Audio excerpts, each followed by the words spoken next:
Today on Design For You, we are talking space. Whether you live in a large house or a small apartment, we will show you how to make the best use of your space. We chat to David Krynauw, who takes us behind the scenes to his workshop and shows off his quirky and unconventional furniture pieces. We also chat to Clarke from By Dezign Interiors, who'll give us tips on the appropriate choices to make for your space. We also take a look at a home designed by Karen Richards of K Interiors. All this and more right here on Design For You.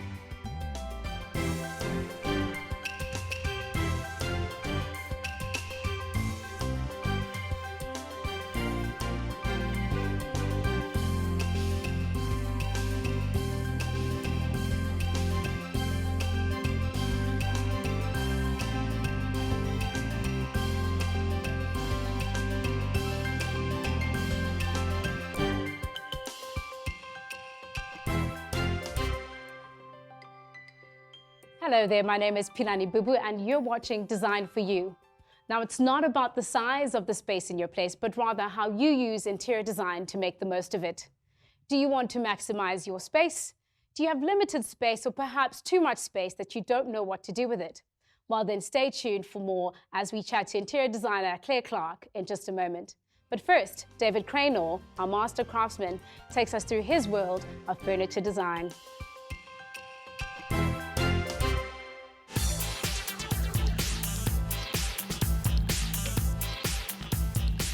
David Krynauw is a young furniture designer and manufacturer known for his organic take in developing authentic pieces. What sets him apart from his peers is his fresh, experimental approach to his creations, uncompromising on the quality and the detail in the art of his woodwork. I started the business about 8.5 years ago, sort of something that spurred from a hobby as a student, but I also saw the potential of earning a living out of something that I enjoyed doing. It has always been focused on the process behind the work, delving into something that you've learned. There's something that you've learned through either experimentation or different set of tooling that you've stumbled onto, and in that way increasing your capacity or your capabilities as a manufacturer. I've always felt that if the focus is on improving as a maker, the products will flow from that.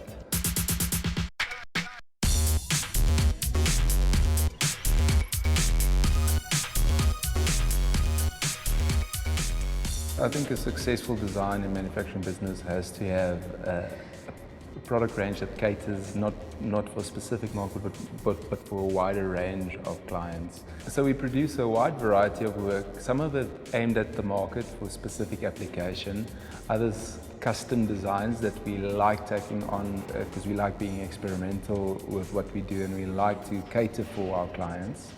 And then also our expressive work, which is an area that is sort of more limited but more experimental and more pushing the boundaries of what we feel the cusp of our capabilities are.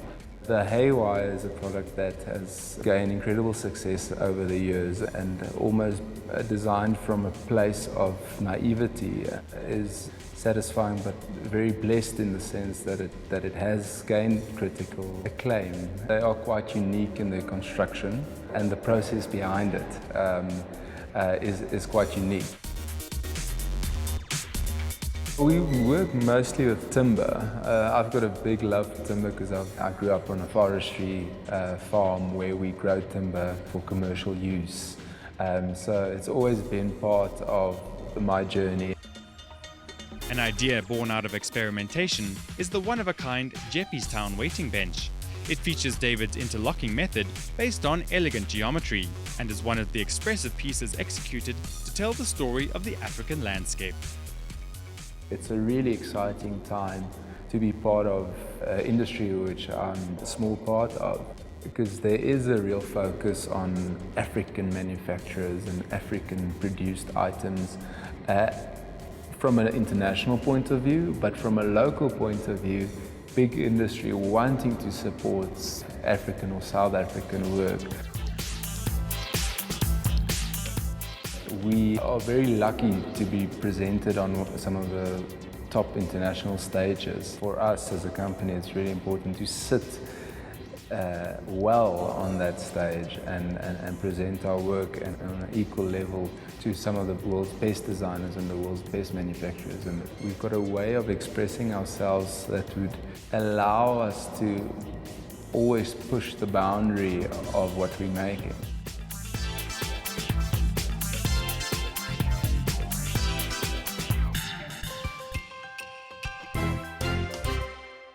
That was David Krynauw, and I absolutely love his piece about process and diving into what you've learned, but also experimenting. He's also got some versatile furniture pieces that could fit into small spaces, big spaces, and also those awkward spaces. But right now, my guest today is Clarke from By Dezign Interiors. She's done numerous residential, commercial, and hospitality spaces, but also styled photo shoots for some of South Africa's big magazines. Well, you should be welcoming me here because I'm a guest in this space that you've beautifully designed. Thank you so much. It's lovely to be here. What is your mantra in design? Like, what would you say is your philosophy?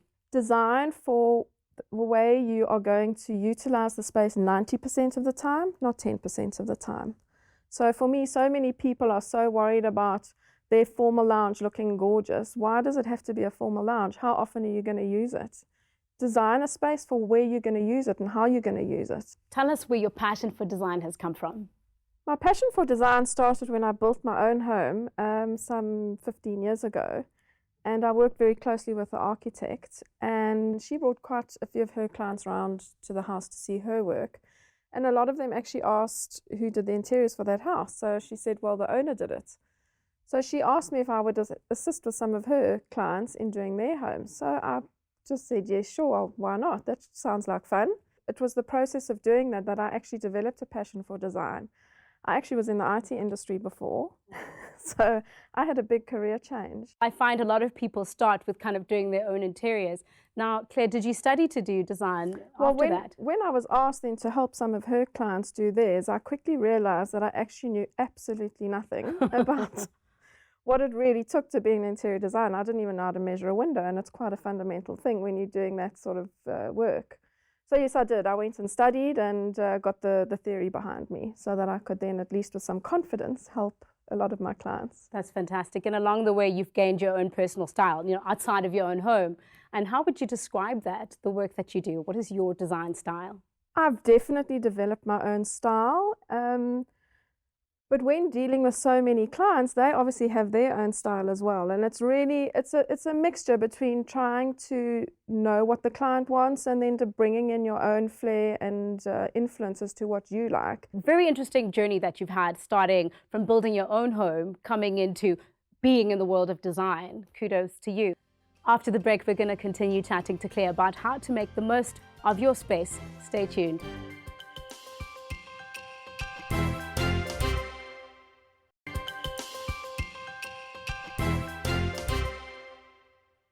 Welcome back. We're chatting to Claire of By Dezign Interiors about space. Now, Claire, you've designed this beautiful home, and it's quite a big one. Tell us a little bit about how you've utilized the space in this home. So for me, space is not just about one area. It's about many areas that are linked together. And because this house is so big, it became even more important because you've got to move from one area to another area. In a smaller space, it's actually quite easy. You've only really got to think of one thing that you can do, one thing that you really need to do right. Whereas here, you've got to take one thing and carry it through in a theme to various different spaces of the house. So I really started with a color palette and took that and extended it through the rest of the house. Now, spatially, what are the things that you think are important to consider? Like, where do you start? Well, you've got to look at the scale and proportion first. So in order to make sure that you functionally put the room together properly, the scale and proportion of the room is very important.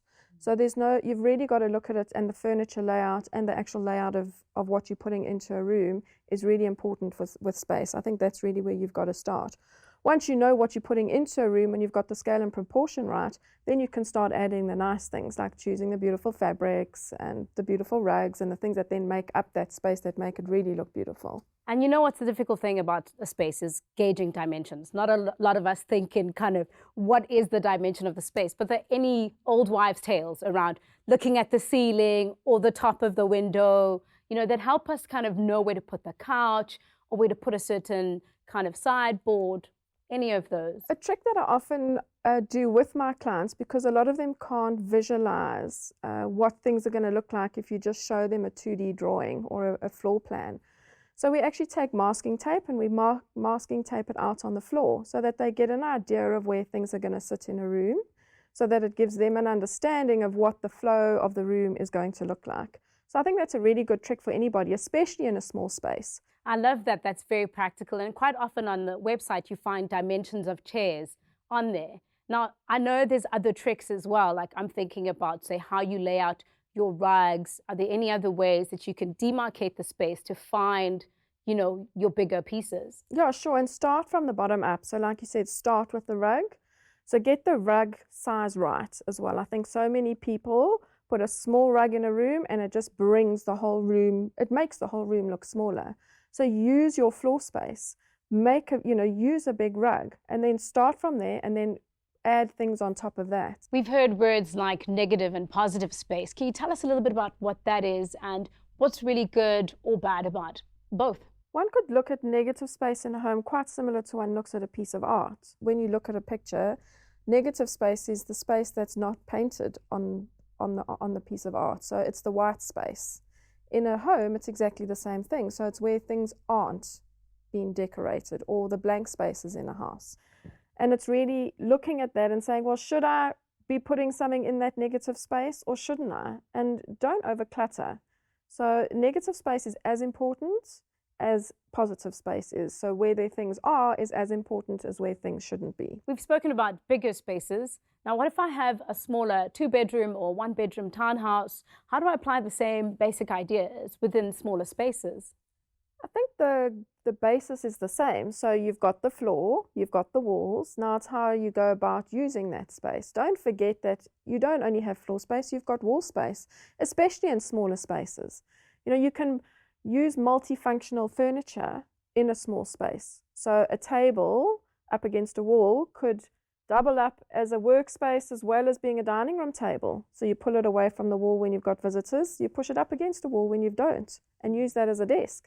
So it's how you use different things. You have to think a little bit cleverly and a little bit out the box when you're doing smaller spaces. It's actually a lot harder to design a smaller space than it is to design a bigger space, because you've got the freedom of space around you. A lot of people today are downsizing. So a lot of people are moving from these big homes into smaller apartments for easy lock up and go living.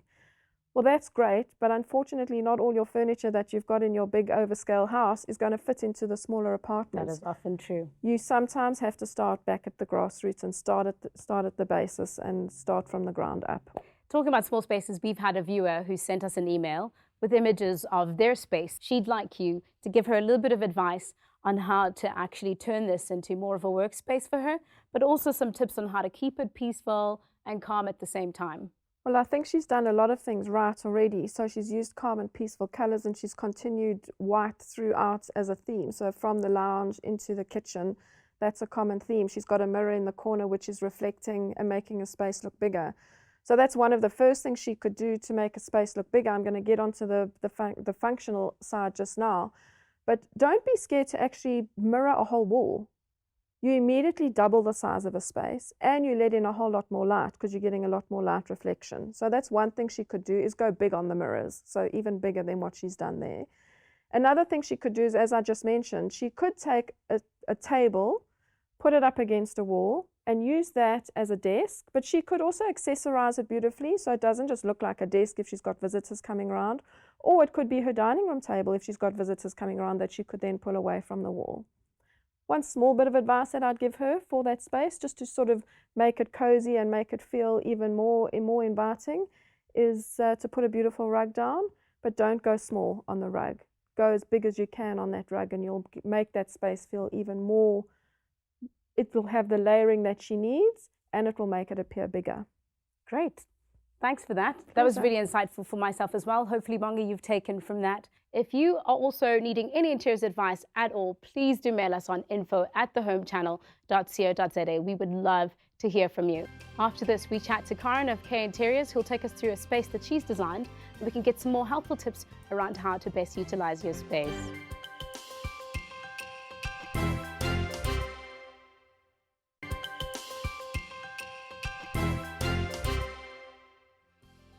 You're still watching Design For You, and next up we have Karen from K Interiors, who'll be taking us through a space that she's beautifully designed.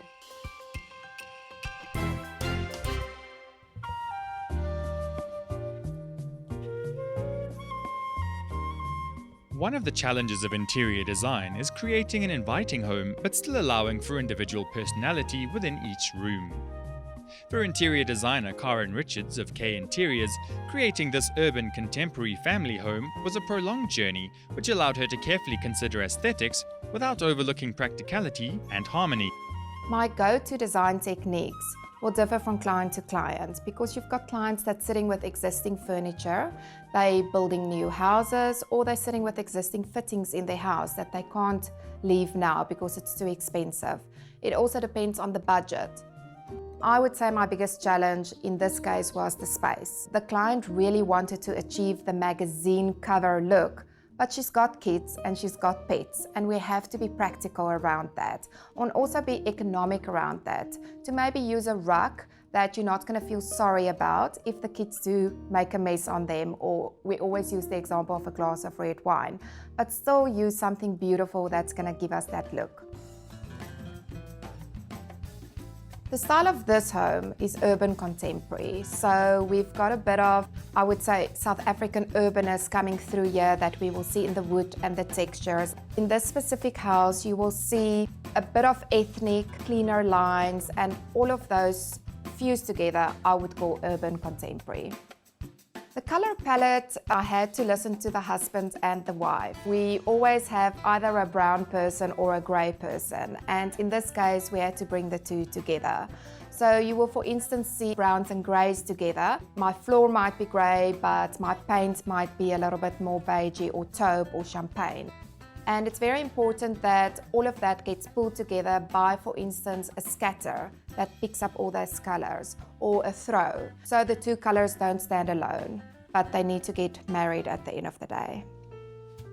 On the master bedroom, the client was very specific that that's her little private space, and that's her sanctuary she wants to go into at night and really feel like a hotel room. It's also the room where they were willing to spend a little bit more to add that bit of glamour to the room and to allow that space where you can just not sleep in, but also live in. In the bedroom, Karen has arranged two mirrors symmetrically to create balance and make the room look bigger. Remaining true to the contemporary style, she's done the same in the living room. So I would say the living room is my favorite room of the house. There's texture on the wall with wallpaper. We've used the mirrors that I love. We've added some roundness to that mirrors in order to break a bit of the straight lines in the house as well, because it's a very square house. Then we've got leather, and then we've used some animal skin to add on to that urbanism that we love. In the living room, it was also important for me to focus on the color palette. So I used scatters to bring the greys and the taupes and the champagnes together. Also, the scatters is kind of piggybacking on that animal print urban feeling that we love. In any home, different spaces should flow seamlessly into one another. In this open-plan living area, the fireplace unifies the living room and dining room, creating warmth and a sense of sophistication. The dining room is a space that this family want to use every evening, but they also want to entertain. So we had to make it practical, and we also had to make it an area where they can invite guests. We put a little bench for the kids so they can get on and off because they've got small little kids. We've added some solid wood furniture.